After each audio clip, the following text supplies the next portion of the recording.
حضور صلی اللہ علیہ وسلم نے فرمایا ہاکذا نبعث یوم القیامہ، ہم قیام ایک ہاتھ میں ہاتھ صدیق اکبر کا تھا اور ایک ہاتھ میں ہاتھ فاروق اعظم کا تھا، یوں فرمایا جب میں قیامت میں اٹھوں گا ان دونوں ساتھیوں کے ہاتھ میرے ہاتھ میں ہوں گے، ہاکذا نبعث یوم القیامہ او کما قال النبی صلی اللہ علیہ وسلم۔ تو بھائی تمام صحابہ کرام کے خادم بنو، سارے صحابہ پکے سچے، اہل بیت سچے، تمام کے تمام جلیل القدر لوگوں میں سے ہیں، کسی کی برائی نہ کرو، انشاءاللہ زندہ رہے اگلے جمعے امام۔ سبحان اللہ، کیا بیان تھا، ماشاء اللہ، سبحان اللہ۔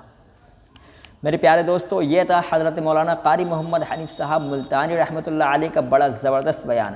دوستو اس بیان میں حضرت قاری صاحب رحمۃ اللہ علیہ نے حضرت عمر فاروق رضی اللہ تعالی عنہ کے ایمان لانے کا مفصل بیان فرمایا کہ جب حضرت عمر فاروق رضی اللہ تعالی عنہ مکے میں تھے تو اس وقت صرف 14 آدمی اللہ کی زمین پر ایمان والے تھے، اور بعض روایت میں یہ آتا ہے کہ 39 مرد عورت تھے اور 40 میں حضرت عمر فاروق رضی اللہ تعالیٰ عنہ ایمان میں داخل ہوئے۔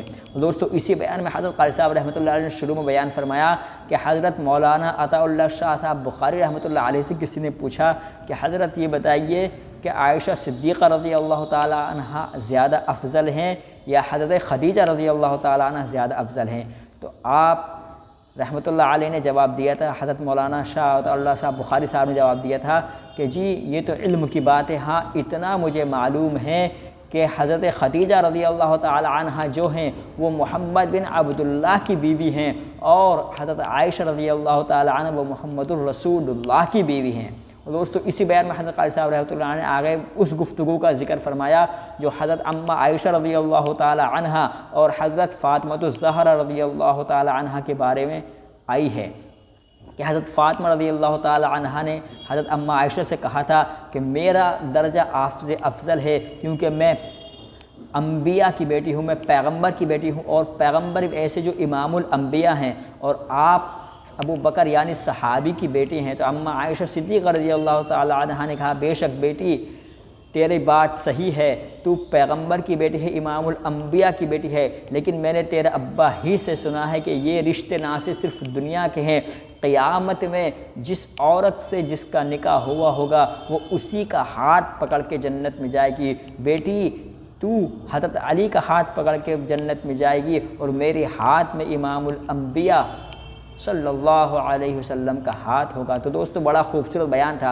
اور دوستو اسی بیان میں حضرت قاری صاحب رحمۃ اللہ علیہ نے اس واقعے کا ذکر فرمایا کہ جب حضرت فاطمہ بنت خطاب رضی اللہ تعالی عنہ جب ایمان لائی اور حضرت عمر رضی اللہ عنہ کو جب وہ غسل دے رہی تھی تو خون تھوک رہی تھی، اور اپنے دل میں اور اپنی جھولی آسمان کی طرف پھیلا کر دل ہی دل میں اللہ سے یہ مانگ رہے اے اللہ اوپر تو عمر کو تو اوپر کا میں صاف کر رہی ہوں، لیکن اندر سے صاف تو کر دے، اندر سے پاک تو بنا دے۔ تو اللہ تعالیٰ نے حضور اکرم صلی اللہ علیہ وسلم کی دعا کو اور حضرت فاطمہ بنت خطاب رضی اللہ تعالی عنہ کی دعا کو قبول فرما کر حضرت عمر فاروق رضی اللہ تعالی عنہ کو مشرف با اسلام بنا دیا۔ تو دوستو بیان بہت اچھا تھا، آپ کو کیسا لگا ہمیں کمنٹس میں ضرور بتائیے، ویڈیو اچھی لگی ہو تو لائک کر دیں اور چینل کو سبسکرائب بھی ضرور کیجیے تاکہ آئندہ قاری صاحب رحمۃ اللہ علیہ کے یعنی حضرت مولانا قاری محمد حنیف صاحب ملتانی رحمۃ اللہ علیہ کے آئندہ بیانات بھی آپ کے سامنے آتے رہیں۔ ہمیں دیجیے اجازت، اللہ حافظ۔